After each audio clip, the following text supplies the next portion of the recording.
Unang hawak ko pa lang sa Crayola, alam ko na ang landas ko.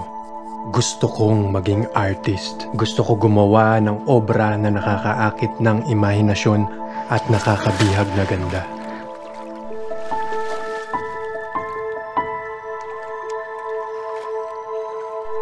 Tangina, sino yan? Ang inang bastos ka! Hindi ganito.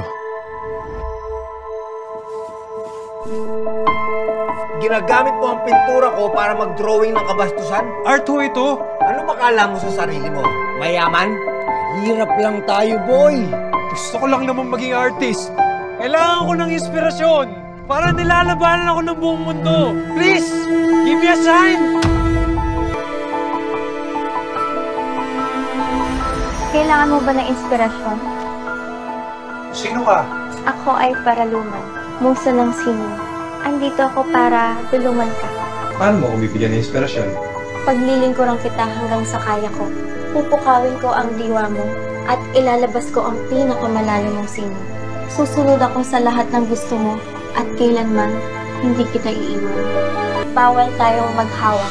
Maglalaho ako at mamamatay ka. I would like to introduce to you Tristan, it's a pleasure to meet you. Sorry nagkakilala na ba tayo dati? So I was wondering kung pwede bang magpa-commission sa'yo ng portrait ko. Walang problema ang pera sa akin. Wala akong ibang gustong hawakan kundi ikaw lang. Paraluman, mahal kita. Pwede natin dayain ang sumpa.